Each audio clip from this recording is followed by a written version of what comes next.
Praise God! Welcome everyone. Ayan, medyo na-late lang tayo pero tuloy pa din. Diba? Sa dami ng ministry for today. Pero syempre hindi natin nahayaan na matapos ang gabing ito, no? Na hindi tayo nagfe-fellowship. Kaya naman good morning, good afternoon, and good evening sa lahat ng manonood at nanonood. And this is welcome for everyone. No specific religion, just pure relationship with God. And sobrang nakaka-bless, di ba? Na despite na late man tayo tonight, mapapanood pa rin to across all platforms. This is recorded. This will be uploaded din sa ating YouTube. Kaya pwede nyo i-replay, pwede nyo gawing devotion, at pwedeng balik-balikan, you know? Lalo na ng mga nasa ibang bansa at ibang time zone. And tonight, ang pag-uusapan natin ay isang bagay na hindi masyadong exciting pakinggan. Hindi ito miracle, hindi rin breakthrough, hindi rin overnight success. Because tonight we will be talking about diligence. Because the truth is, most people, they want the reward. Few people want the process. Gusto agad harvest, pero ayaw nung pagtatanim. Gusto agad yung promotion, pero ayaw nung preparation. But throughout scripture, God consistently reminds us and blesses us with diligence. So before we dive deeper tonight, pause muna tayo because when we look back, we'll realize something, that many of God's blessings came through ordinary days, ordinary work, and ordinary faithfulness. Kaya minsan di na natin nare-recognize yung miracle sa buhay natin or yung blessing, di ba? Kaya pasalamatan natin siya. Let's thank Him. Let's have our grateful Genesis or our grateful beginning. Ako sobrang thankful ako kay Lord for this week because this has been a week of miracles. Praise God. No, so may mga challenges man, pero I thank God for those challenges and season na talagang God is teaching us to be faithful and to remain steadfast in Him. Diba? Kumbaga, isa nga sa mga turo sa atin yung season na yan, just last Sunday, di ba, yung pinag-usapan natin, dadaan lang yan. Di ba? And I thank God for the community. I thank God for life. I thank God for my family, our spiritual family, our accountabilities. And I thank God for technology, our life, and our pastor. Di ba? Grabe commitment, no? Despite na pagod sa ministry ngayon, no? Pero praise God. No? So, kung may mga pinagpapasalamat ka, kindly comment down there your top 3 na ipinagpapasalamat mo for this week. Diba? May it be ulam yan, diba? Maybe meron kang na-achieve or maybe meron kang challenges na gusto ipagpasalamat. Dapat pinagpapasalamat mo rin yan kasi God is teaching you something. Diba? So, praise God. Sige, let's pray. Lord, maraming salamat for every opportunity that you have given us, Lord. Lord, thank you for your work. Thank you for the responsibilities, Lord. Thank you for the chance to serve you through our daily lives. Lord, help us appreciate the process, not just the outcome. Tonight, teach us the value of diligence. In Jesus' name we pray. Amen and amen. So let's now prepare our hearts for the Word of God and let's welcome. Grabe to. Talagang hindi tayo pinapabayaan kahit gabing-gabi na. Let's welcome Pastor Ralph Dulman. Hello, Pas. Magandang buhay po. This is Pastor Ralph. Let us start with a prayer. Father in heaven, give us wisdom through the Holy Spirit as we go to your word. And we pray that this word, O God, will be received with humble hearts, teachable hearts, and that as we receive your instructions, Lord, may we apply it by the help of the Holy Spirit and by the grace of Jesus Christ at work in our lives. Lord, teach us tonight and let your instruction, let your word become flesh or be seen or observed in our lives. Let your word transform us from inside and out as we pursue Christ-likeness. And all this we ask in Jesus' name. Amen. The passage for today is found in Proverbs chapter 12 verse 24. It says, The hand of the diligent will rule, while the slothful will be put to forced labor. Again, ito po ay tungkol sa magkabaliktaran na dalawang tao or klase ng tao, ang diligent at yung lazy. Now, if you observe the context of Proverbs, it's always about dalawang magkaiba or magkabilang description, and it's always about the fools or the wise and the fools, no, the diligent and the lazy. So the righteous, the wicked, it's always about describing two different mindsets, two different description of a person.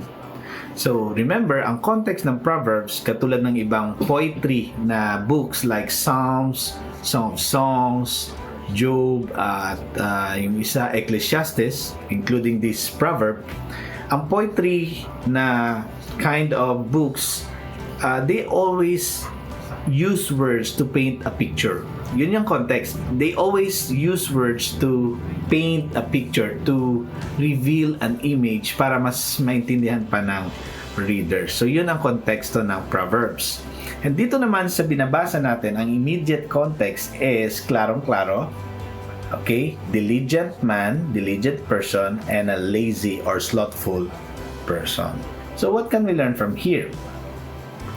Kung babasahin mo kasi ang New Testament verses patungkol naman sa ganun pa rin sa pagbibigay ng excellence sa lahat ng ginagawa, no? Mas maintindihan natin ano talaga ang makukuha pa natin dito sa verse na bakit kailangan maging diligent at hindi maging tamad. So, meron pang isang Bible interpretation na pamamaraan or skill, and that's what you call let the verse interpret another verse. So ito yung gagawin natin. Babasahin din natin ang New Testament in Colossians chapter 3 verse 23 to 24. Basahin natin Colossians 3:23 to 24. Whatever you do, work heartily as for the Lord and not for men, knowing that from the Lord you will receive the inheritance as your reward. You are serving the Lord Christ. For the wrongdoer will be paid back for the wrong he has done, and there is no partiality. So, ang konteksto nito is rules for Christian households. Kaya sa unang verses sa 18, wives, submit to your husband. Sa next verse, husbands, love your wives. Sa 20, Colossians 3:20, children, obey your parents in everything, for this pleases the Lord. Then sa verse 21 naman, fathers, do not provoke your children lest they become discouraged. And sa verse 22, bond servants, or in other words, slaves, obey in everything those who are earthly masters, not by the way of eye service or pakitang tao lang, as people pleasers, but with sincerity of heart, fearing the Lord. So, yun yung next na verse na, whatever you do, do it heartily as for the Lord and not for men, knowing that from the Lord you will receive inheritance as your reward. You are serving the Lord. Meron pa isang verse niyan whatever you do, do it for the glory of God. So, ganun ang diligence. No? Hindi ka nagsisipag-sipagan, hindi ka nagpapakitang tao, hindi ka rin people pleaser. Diligence is you are working as if si Lord ang boss mo. You are working for the glory of God means ginagawa mo yung excellence mo, you rely on God so that as you do your tasks or responsibilities, you're doing it with the help of God, with the wisdom of God, and you're doing it with the enabling power of the Holy Spirit. Kaya ka nagiging diligent kasi nandiyan ang Holy Spirit sa iyo. So meaning, ang pagiging diligence, okay, from the Word of God is consistent ka. Kahit walang tumitingin, kahit pagod ka, kahit walang pumapalakpak, you're doing your excellence. And doing your excellence also is this. Kahit anong level ka sa buhay, you're giving your best. Kahit umaangat ka na, still you're giving your excellence. Bakit? Because you're doing it for the Lord. Si Lord ang pinaka-piniplease mo. Hindi yung tao. Take for example the life of Joseph, no? Kahit hindi na maganda yung nangyari sa kanya, binitray siya ng brothers niya. Ang brothers niya ay 12, no? Or 11 pala. So siya ang 12. Hindi siya ang pinakabunso, pero out of the 12 boys and 1 daughter, binitray siya ng 11 brothers niya. And binenta siya. Nagsinungaling sila na pinatay siya ng wild animal, pero binenta pala siya sa mga merchants. Ginawa siyang slave sa Egypt kasi binenta siya ng merchants doon sa mga Egyptians. Naging slave siya doon, nakulong siya sa slander na hindi naman totoo. Tinulungan niya ang kapwa preso, pero nung nakalabas, kinalimutan siya. After 2 years or after a year or 2 years siya na doon pa siya naalala. Ang daming nangyari kay Joseph, pero ang maganda sa kanya, he is diligent, no? Diba? Naging favorite nga siya ng asawa ni Potiphar kasi diligent siya. Nung nasa kulungan na siya, naging favorite din siya ng warden kasi diligent siya. Meaning, ang pagiging diligent pala is in whatever season of life, sa mababang level ka or sa mataas na level, na-demote ka or na-promote ka, binitray ka or nakabawi ka na, be diligent in every levels of life. Yun ang diligence in the eyes of God. Yun ang diligence sa Bible. So again, kung babasahin mo ulit, mas maintindihan mo na. Kung babasahin mo ulit ang Proverbs 12:24, ulitin ko ulit. The hand of the diligent will rule. Magiging leader siya. Si Lord ang magpo-promote sa kanya. While the slothful will be put to forced labor. So meaning forced labor, in their context, magiging slave. And yun ang maganda when we are diligent. Kasi we're doing our excellence to please God. And so, kaya nga meron ding may isang kasabihan or quote na nakita ako, no?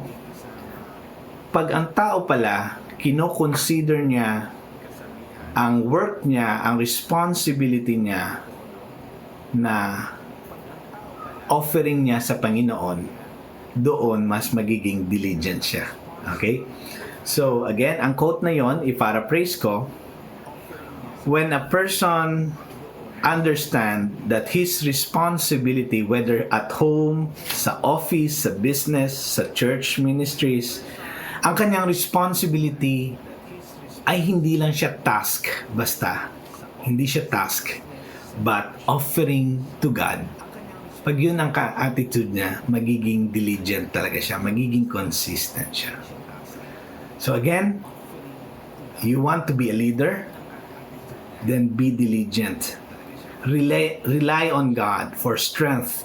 Rely on God for consistency, patience, and wisdom. And the Lord will just be with you.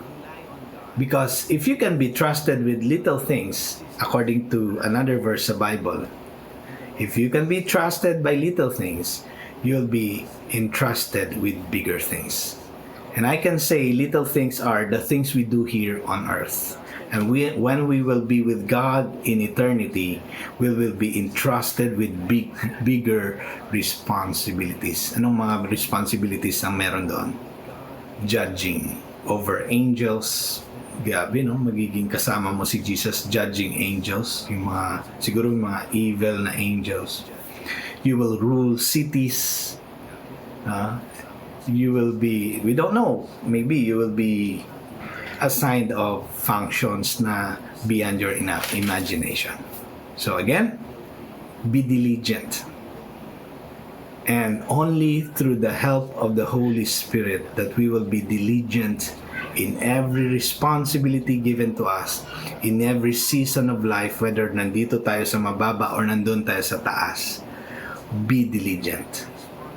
Because the Lord will just be the one to promote you in His time. God bless you. See you next week.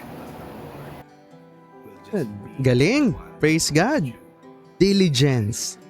May natutunan na naman tayong word, di ba? Yun pala meaning, no, ng diligence.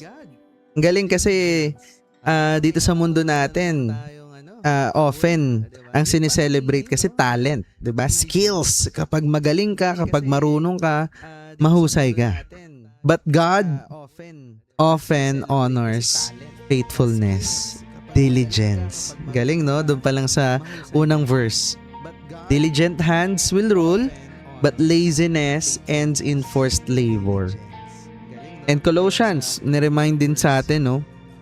Whatever you do, work at it with all your heart as working for the Lord. So, hindi lang pala nakatingin si God sa resulta.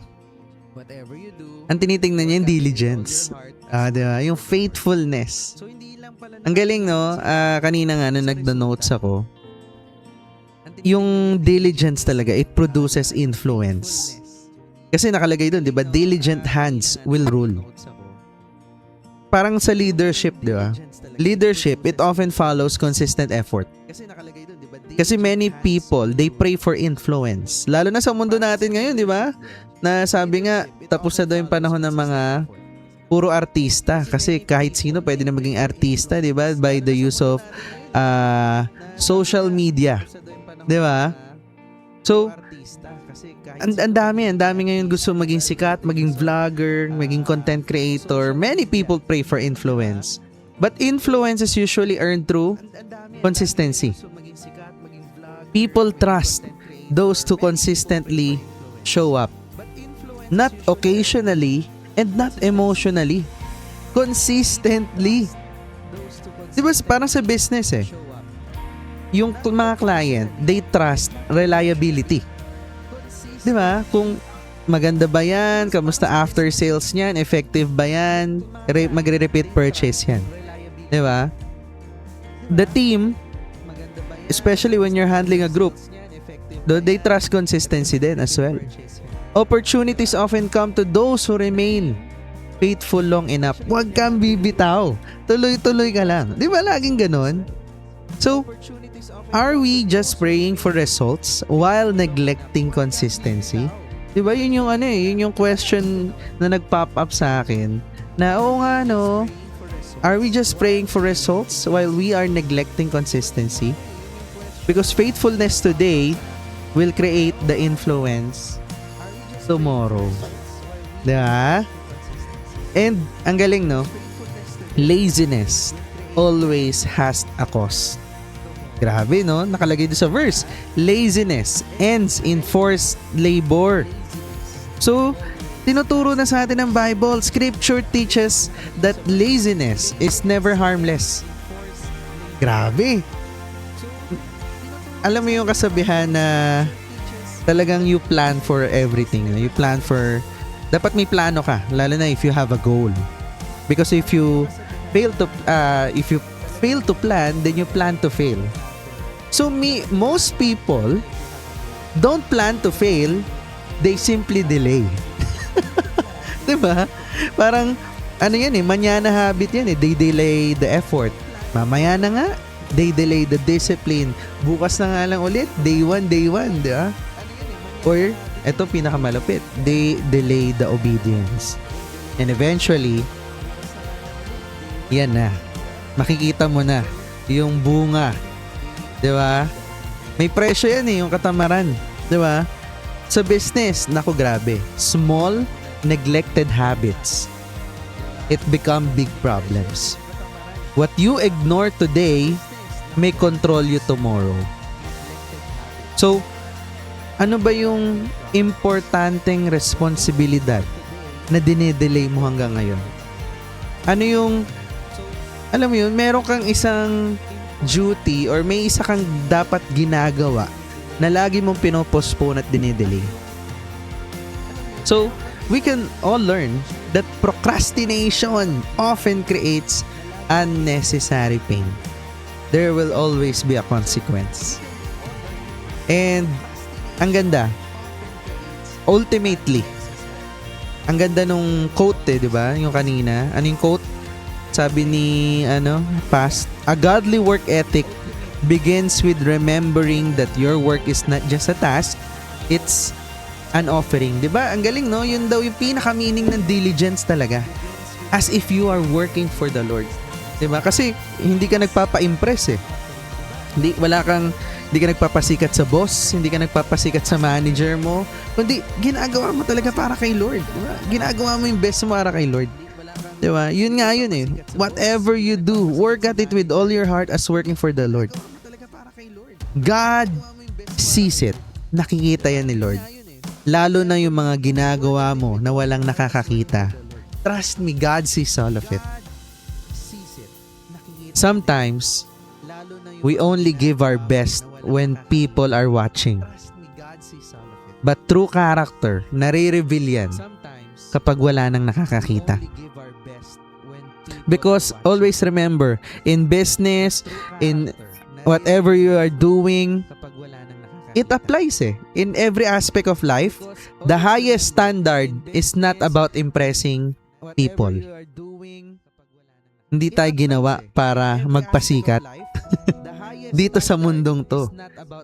Lalo na sa mga, alam mo yun, we're not here to impress people because the highest standard is honoring God. Whether you're leading a team, whether you're running a business, whether you're working right now, kung ano man ang work mo, or maybe you're studying, or maybe you're helping or serving at home, everything becomes worship when done for Him. Di ba? Sabi nga, di ba, sa Corinthians, whatever you do, do it for the glory of God. Kahit yung pagtututbrush mo, you do it for the glory of God. Nakakatawa, pero it's true. So, it begs the question, di ba? Who are you really working for today? For the people or for God? So when work becomes worship, naturally, nagkakaroon ka na excellence. Come on. Diba? So to wrap this up, diligence, hindi siya yung loud, hindi siya yung flashy, hindi siya yung laging trending, hindi siya yung usual na nag-go na viral. It doesn't create instant success. But over time, diligence separates dreamers from builders. Many people want God to bless their future, but God often starts by examining what's in your heart today. Ano yung mga habits mo? Ano yung mga ginagawa mo araw-araw? Ang question, hindi, gusto mo bang maging successful? Gusto mo bang sumakses? Hindi. We're asking the wrong question. The question is, are you willing to be faithful? Are you willing to be diligent? Come on. Praise God. So, that's it for tonight. Sobrang nakaka-bless ang mga shinare, di ba, ni Paz. And very short but very fruitful. Di ba? And maybe tonight you realize while watching this, you've been chasing success. Di ba? You've been building goals, but you're not seeking God. You're not building a relationship with Him. And no amount of achievement can fill the space that only Christ can fill. And tonight, Jesus is inviting you into something greater than success. And that's a relationship with Him. If you're that person right now na nakikinig ka na o nga no, this is the time na I will not seek fame or yung palakpak ng mga tao, but all for the glory of God. And I want to get to know Jesus better, deeper, and have that relationship with Him. And if you're someone, for the first time you're gonna do this, kindly comment down there, Jesus. So I can know, no? Yung mga gusto talagang magkaroon ng relationship kay Jesus. You can raise your hands, you can close your eyes, you can bow down your heads, and you can pray this prayer with me. Just repeat after me. Lord Jesus, I admit na kailangan kita. Patawarin mo po ako sa mga kasalanan ko. Patawarin mo ako for living my life my own way. And I acknowledge that you died on the cross. And on a third day, you rose again. Nabuhay kang muli. Kaya isinusuko ko ang buhay ko sa iyo. Tinatanggap kita bilang Panginoon at tagapagligtas ko. Be my Lord. Be my Savior. And be the center of my life. And help me live faithfully for you. In Jesus' name. Amen. Amen. Praise God. So kung ikaw yung taong yon, you prayed that prayer tonight, you can message us or you can comment down there because we would love to help guide you in your walk with Christ. And that's just the beginning. Hindi ka nag-iisa dito. We'll walk with you. We'd love to pray for you and we are rejoicing with you. Alright? So, that's all. Bow down our heads and let me declare blessing to each and every one of you. Lord, maraming salamat po sa word mo tonight, Lord. Lord, I thank you for teaching us diligence, Lord. What a powerful word, Lord. Powerful word, Lord. Teach us to be diligent, Lord, in every area of life, Lord. Help us become faithful workers, Lord. Faithful leaders, Lord. Or maybe faithful parents, Lord. Yung mga nanonood dito. Faithful workers, Lord. Faithful businessmen. Faithful disciples, Lord. Protect us, Lord, sa katamaran. I rebuke it in Jesus' name, Lord. Even complacency, I rebuke it in Jesus' name. Even excuses, I rebuke it in Jesus' name. Lord, give us strength, Lord, to remain consistent, Lord. Even yung mga results, hindi agad namin nakikita, hindi siya immediate, Lord. Lord, remind us na sa bawat ginagawa namin, maliit man o malaki, Lord, can still bring glory to you. And I pray, Lord, for each and everyone here, especially our community, our nation, and the world. Grant wisdom to all of the leaders. Provide opportunities for families and bring peace where there is conflict. Bring hope where there is discouragement. And may we become people who work wholeheartedly for your glory. In Jesus' mighty name. Amen. Amen. God bless everyone and see you next Sunday.